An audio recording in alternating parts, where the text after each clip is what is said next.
Hey guys, how y'all doing? Today we're going to talk a little bit about what you'll need to get up and running with, well, any aquarium really, minus a heater. Specifically, we're going to talk about what you need to get up and running with a tank for set up for an axolotl. So obviously the first thing you need would be a tank, stand, all that good stuff. You do not need a light, you do not need a heater. You can have a light, you don't want a heater, they're cold water animals. 18 degrees Celsius is pretty much as high as they want to go. So keep your water nice and cold. We just use straight cold water from the tap. Conditioned, of course. We'll get into that right now. First thing, one of the most important things you're going to need is a water conditioner. We use Chem Prime, which is this one. Comes in a few size bottles. This stuff is extremely concentrated. It stinks. You can when you open it, you can smell how potent it is. This one here, you only need to use, well, it says on the back, 1 capful for 50 gallons of water. 1 capful of this is 5 milliliters. So 1 milliliter per 10 gallons. So 20 gallon tank, 2 milliliters, which is, they tell you to go by the rings on the cap. So if you take the cap off and you see the threads in there, each one of those is about a milliliter. I keep trying to say millimeter, but it's milliliter. We use this one. This is safe for slime coat, which is what keeps them nice and slippery. It's safe for that. This detoxifies ammonia. It does not remove it from the water. It detoxifies nitrite, which means it stays in the water, which it should, because that gives your beneficial bacteria a chance to eat it.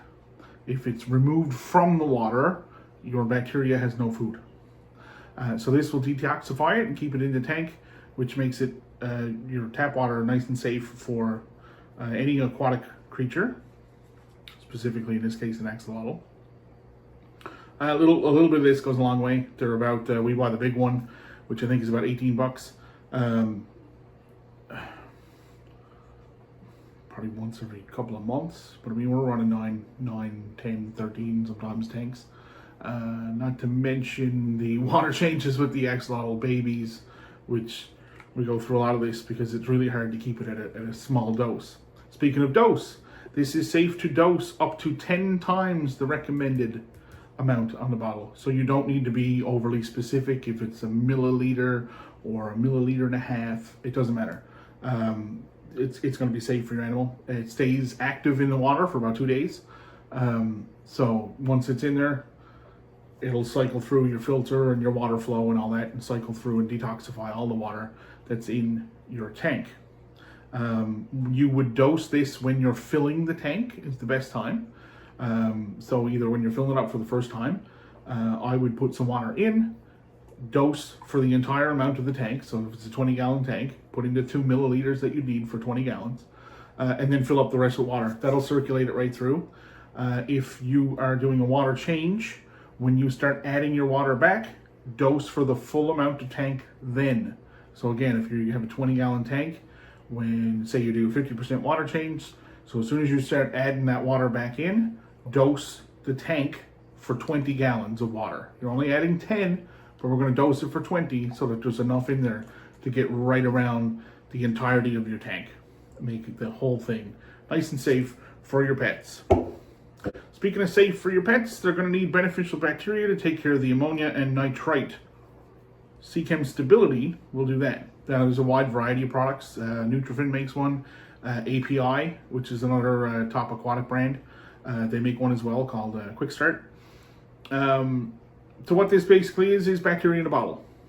So when you do a water change, or if you detect ammonia or nitrite in your tank, you would dose some of this. And this will provide some beneficial bacteria to help eat and convert the harmful chemicals into the much less toxic nitrite.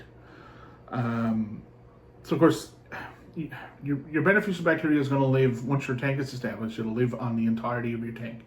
It's going to be on the glass, it's going to be in the substrate, it's mostly going to be in your filter media,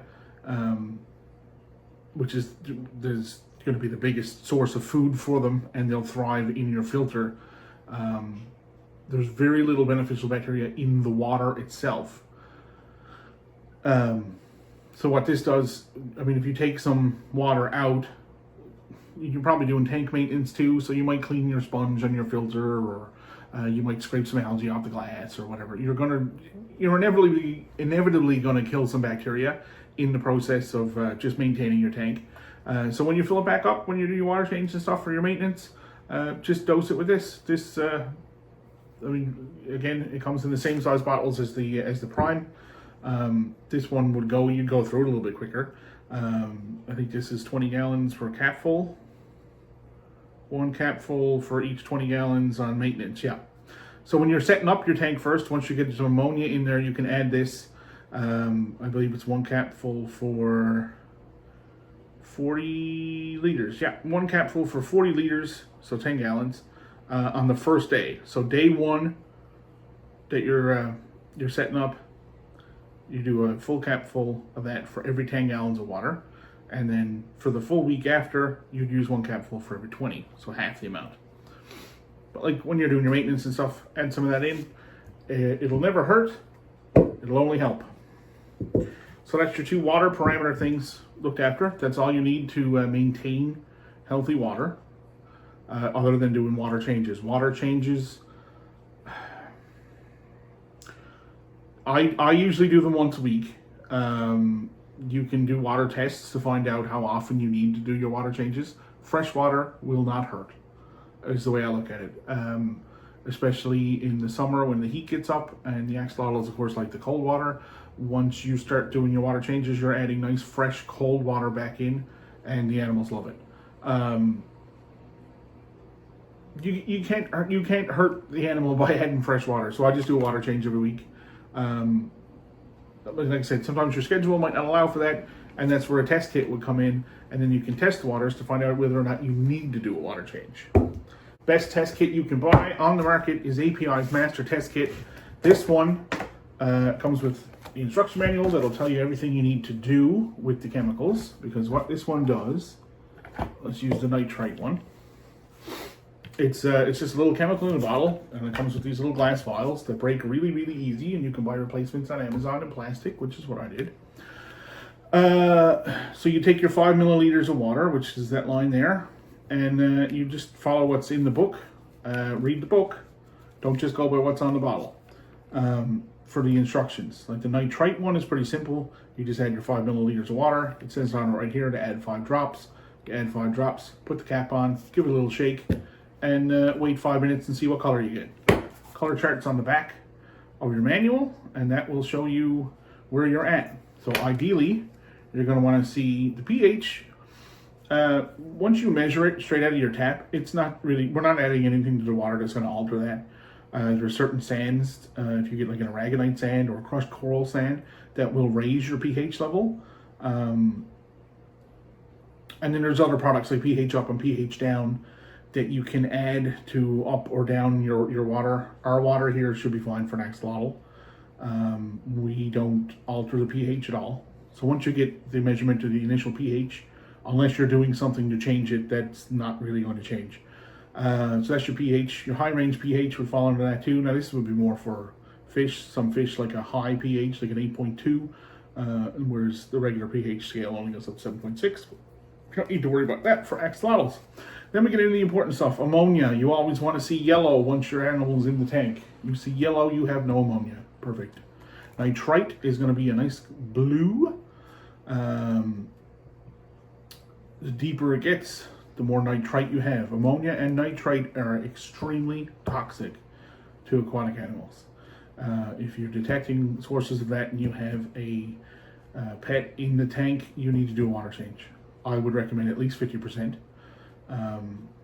And then test it again in a few hours. And then do it again if you need to. Nitrate. You don't want to see yellow once your tank is established. You want to see one of these here. Up to 20 parts per million is entirely fine. So this little orange down here, you start getting into red, it's time for a water change. Your nitrate levels are getting a little bit high for, they're not going to hurt your animal in short term at like 40 or 80 parts per million. So don't panic, but you need to do water change whenever it's convenient to do at that point. I don't know where the cap went for this. There it is. Okay, so that's pretty simple. So this will test your nitrate. There's 2 solutions for ammonia, and there's 2 solutions for nitrate. And there's also the 2 for the pH, but those aren't your weekly. I mean, like I said, once you test your pH wouldn't change much anyway. So that's it. So you can setting up your tank. I'm going to do a video on how to cycle a tank, and I've never seen one that followed through the entire process. So I'm going to go through the whole process of cycling a tank, and I'm going to film the whole thing, and we're going to go through it together. So right now we're on day 2, and I'm just testing for ammonia at this point, and I don't have any. So we'll test again tomorrow for ammonia, and until we detect ammonia, we're going to test for ammonia every day. And then we'll go from there. But if you want to find out how to use this stuff and what the measurements are like, you can check out those videos and follow along with that. Other than that, we can move on to some simpler things. One thing I forgot to mention, these kits are about $50. They're a little bit pricey. You will get a long time out of them. They can perform over 800 tests. I bought this one close to a year ago. It's not half gone, but I honestly don't test my water all that much. I test for nitrate, and even then it's only recently. I used to do a water change on every tank every week, but I have a lot of plants, and plants eat the nitrate, and lately I've been trying to get my nitrate levels up to sustain the plants. If you don't have the money for one of these, or you don't have the time to do it, I would also recommend picking up some test strips. API makes these as well. Tetra makes a good range of them, I believe it is. But all these are little test strips that are going to test for the same things that the kit will, but all you have to do is take one of these. Now, this is cut in half because I'm cheap. They come 25 in a box, or in a kit, they're like $25. And you can cut them in half, and then you got 50 for $25. That's better. So anyway, so these are cut in half, but all you would do here, I can show you actually, I got a little bit of tank water I brought down. This is from the male Axolotl tank, Whooper. So all you would do is just dip that in, you give it a little slosh a couple times, take it out. Do not shake it off. You shake it off, you're taking the water away. You take the water away, you can't test the water. So this is supposed to develop for about a minute, I believe. 30 seconds. So we'll just set that aside, and we'll talk about something else. Next thing you're going to need, because this one's going to be quick, probably take about 30 seconds. You don't need them. I find them a great help. A set of feeding tongs. So you just grab your worm, of course, in the tank. I got some footage of that, I think, of me feeding Whooper. And you put your worm in the tank. Now we have a really deep tank. It's a 29 gallon for Whooper, and it's probably about that tall. So we got long tongs, so you're not reaching down into the water so much. You can get them shorter. You can get them made out of different materials. This one's a nice wood one. I like it. I like the aesthetic of it. I like how natural it looks. It's nice and smooth on the edges, and that's what you want. Something safe for your pet. So set of feeding tongs. Again, you can just take the worm if you want to, and just dangle it in the tank. The Axolotl is going to take it anyway. As long as they sense that movement, they'll be right on it. But you can get these at any pet store. We got these from Pet City. They're in stock as of last week in at least 2 sizes. I think they're great. So we were over 30 seconds, so let's check this out. So all the colors and stuff are right here. And we'll line that up. Here you go. So you're gonna want to watch. This doesn't test for ammonia. Is the thing. You can buy separate test strips to test for ammonia, but these like 5-in-1s do not test for ammonia. Just keep that in mind. So again, the master test kit it's going to be the best bang for your buck in the long run. I mean, like I said, this is $25 for 25 strips. You can cut them in half for 50 strips, That's $50, and it does 850 tests or 800 tests or something. It's the best bang for your buck. So we got GH, which is your general hardness of your water, and your carbonate hardness, which is KH, which will basically tell you how many minerals and solids and dissolved solids and stuff are in your water. Honestly, I don't know. I haven't run into anything that's picky enough for that to matter. Axolotls certainly aren't. So we can just, as long as we're not seeing like these big bright colors on the end, we should be fine.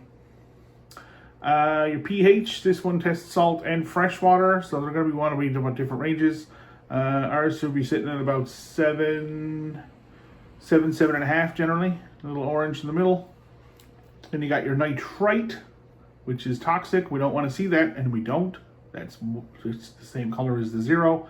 Now the nitrate, we should see some nitrate, and we probably got about 10 parts per million. The lowest value that this tests positive for is 20, and it's not quite there, but it's a little bit more than 0. Now the water change on that tank was only done yesterday or the day before, so one or the other. Yesterday or the day before. So the water is, it's fresh, clean water, so there shouldn't be a lot of nitrate in it anyway, and there's not, so that's good. As long as there's some. If you got 0 ammonia, 0 nitrite, and then you should have some nitrate. And I don't know if I said nitrate or nitrite. Ammonia, 0. Nitrite, 0. Nitrate, you want to see some nitrate. That means your tank is cycled.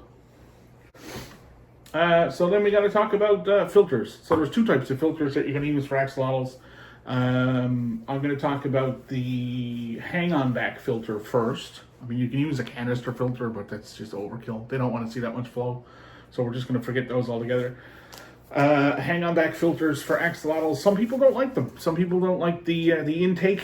They're afraid that the animal is going to get caught in the intake of the hang-on back. The hang-on back ones, they sit on the back of your tank. There's a little spout that goes down in, and they suck the water up through and filter it into your tank that way. Great filters. We use them on our tanks. I haven't had an issue with I haven't had any concern of the safety of any of the animals that are in the tank. So just be warned, some people do experience that. They can get their gills caught in the intakes. I don't know if they're just really overpowered filters for the tank or what. We've never seen anything of the sort, thankfully. But if you are a bit worried about that, you can get what's called a pre-filter sponge. And what that's going to do is basically the intake for your filter will stick down in the water. There's a little sponge you can buy that you can put on over it. Boom, there you go. It's safe. Which also adds some extra media for your beneficial bacteria to grow on. So it's also good. Now, hang-on back filters generally create a good bit of flow and a moderate amount of aeration in your water. I'm told axolotls don't like flow, and yet I constantly see them hanging out underneath where the filter comes back into the tank, right in like the maximum flow area. So I don't know if we just have weird ones that enjoy it, but they certainly seem to enjoy the flow. I like to have the hang-on back filter running because it circulates the water a lot better than one of these are going to do for you. That being said, for a young axolotl, sponge filter is going to be the best thing. There is no way this is going to harm your pet at all. Now this is a small one. This one's only for about a 10-gallon tank. I would probably only use it for about a 5. I don't know if I'd go from one of those and a 10. It's just sponge. So what it does, you get an air hose that hooks up into here. Got some of that here. This piece is no good to you. So you got your air pump. This is a Marina brand. Marina is most of our air pumps, I believe. We got some Marina. We got a couple of top fin, and Tetra. Tetra makes really quiet ones. I'm gonna plug this one in just so you can hear it, because you probably won't. Not much. It is now plugged in. It's on. This one's got little rubber feet. This one is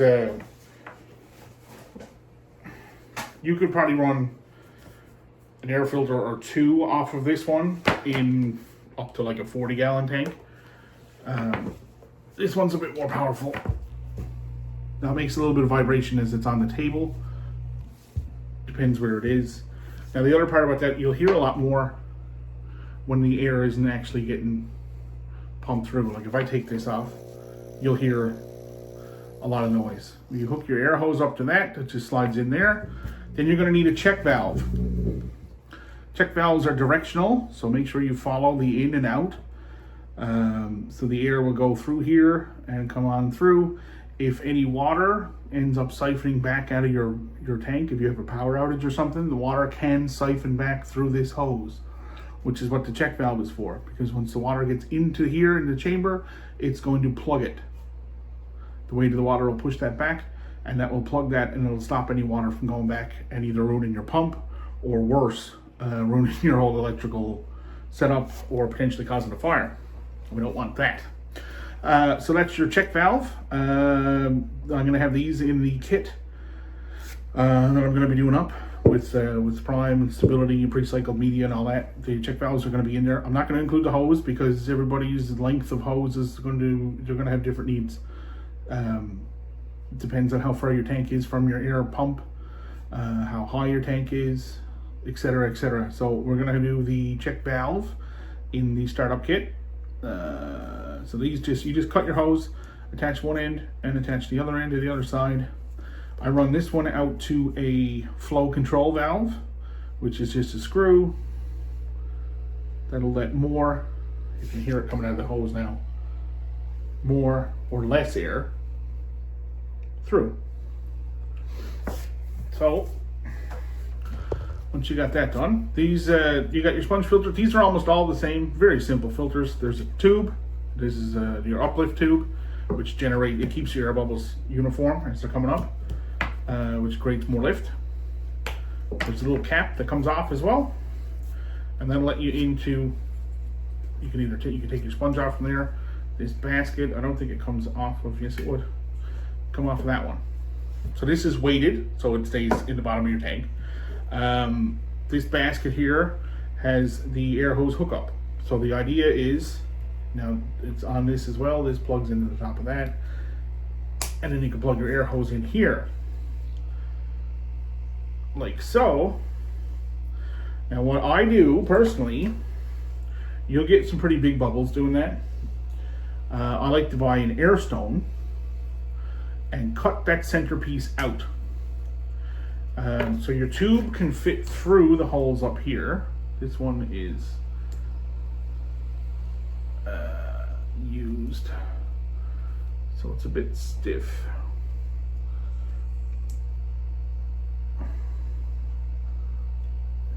And making a liar out of me. 1 second.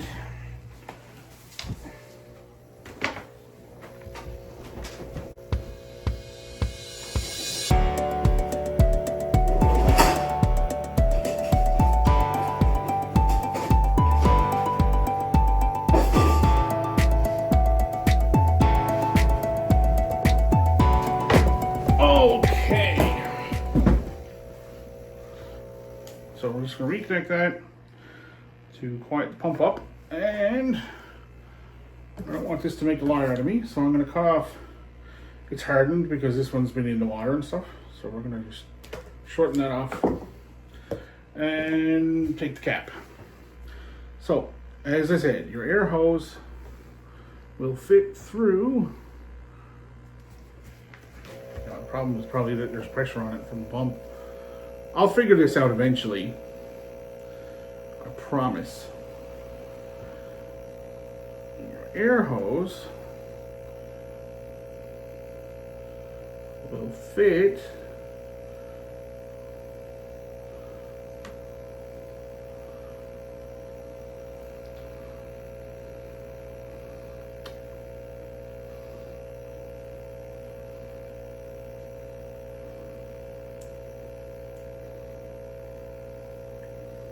now. See, I'm not a liar.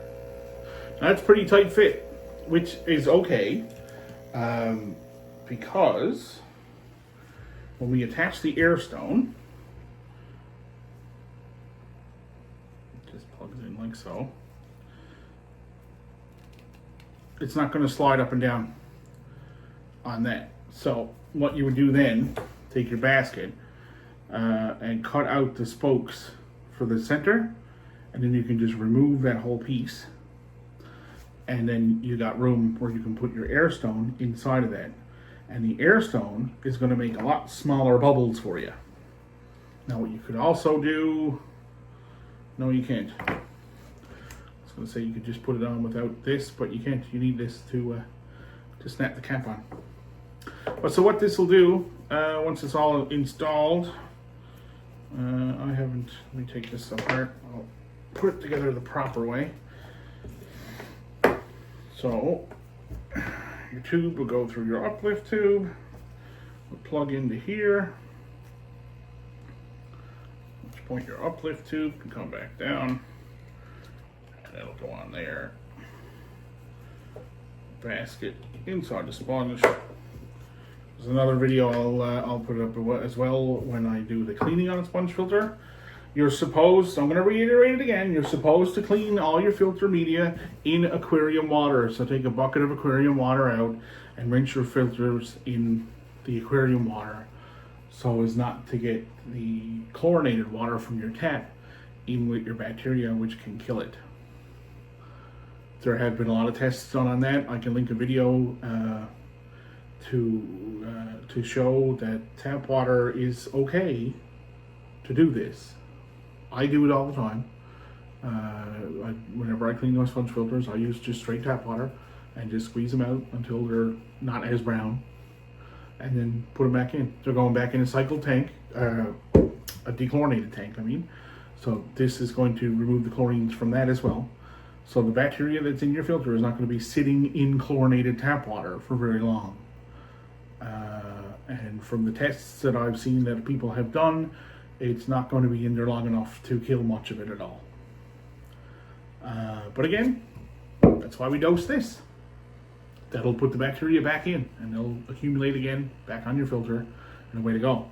So the way this works is this is going to pump air into this chamber. The air can't come out because the sponge is going to be soaked with water, and the easiest way out is going to be up through this tube. So as the air comes up through the tube, it creates suction inside the chamber, which pulls the water in from all angles in through the sponge, and that will filter your water that way. There's not a lot of flow. There's not a lot of pressure or anything with this. It's very safe. I mean, these are used for like little shrimp and fry. Definitely safe for your axolotl. I use them in every tank. Not necessarily so much for the filtration. It's got a lot of surface area for beneficial bacteria, which is fantastic. Provides a little feeding area for your snails or shrimp or anything. You wouldn't have those in with the axolotl, but for an aquarist, yes. And first and foremost for me is aeration, because as the air bubbles come up, they're going to hit the surface of the water, of course, and they're going to disperse and pop, which breaks the surface tension on the water, which creates gas exchange, which is going to oxygenate your water, which is very healthy for your animal, especially your axolotl. You'll see their gills going. They love it. So that's the filter for that. If you do have a hang-on back filter, you are going to see pieces of sponge, which is fantastic. It won't look white for long. Once it's in your tank, it browns pretty quickly. But this is going to grow. It's a great house for beneficial bacteria. This would sit in your compartment area of your hang-on back filter, and the water will come in through, and then it has to pass through here. It'll sit for a little while before it pours back out, and the toxins and stuff will have to run through that, and it's going to be soaked with bacteria that are going to detoxify everything.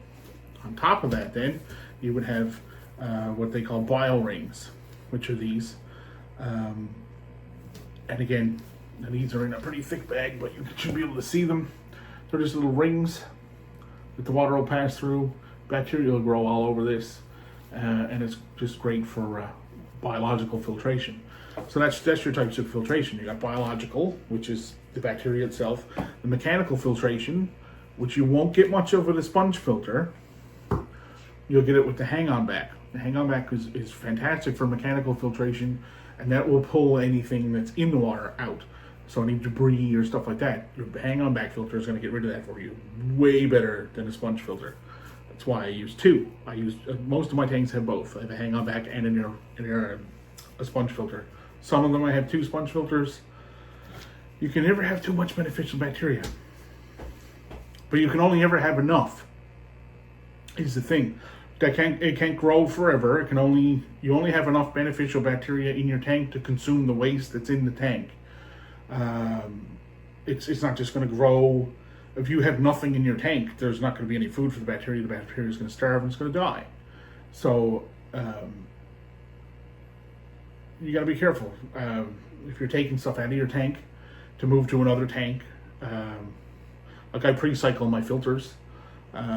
I got one tank up there now that's got 4 sponge filters running in the back, and it's great for like a quarantine tank because I can just grab a filter. I know it's at least partially cycled.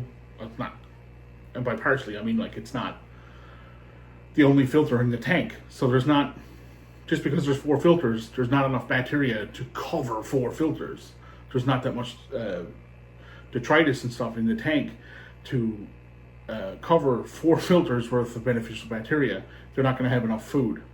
But it's at least it's going to have some, and it's a good way to kickstart a tank. So this stuff here, I'm going to probably cut this into 3s, like so, and that will come in your starter kit, pre-cycled, along with some wire rings, and that'll get you kickstarted. Your wire rings you can put in. You can just lay them. If you want to use the pre-cycled media. The sponge filters, or the sponges, should go in a hang-on back filter.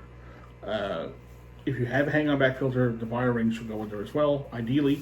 If you're only going to have a sponge filter, what I would do is set the sponge filter up and take your wire rings and lay them against one side of it like that. And that's going to let the bacteria grow into that filter nice and easy, and it's going to pull your water in through it as well. You can do the same with your sponge, but you're probably going to have to weight it down. And your water will be a little bit dirty for like the first day or so, probably. You can buy Clear Fast or AccuClear, I think APIs is called, something like that. And it's water clarifier that'll clear that up if that's an issue for you. And that's pretty much it. If you want to use substrate, which would be sand, let me turn off the pump. Sand or rocks or anything in the bottom of your tank, be careful with what you choose. Axolotls are opportunistic hunters, and they're not very well eye-sighted. They can't see worth a damn.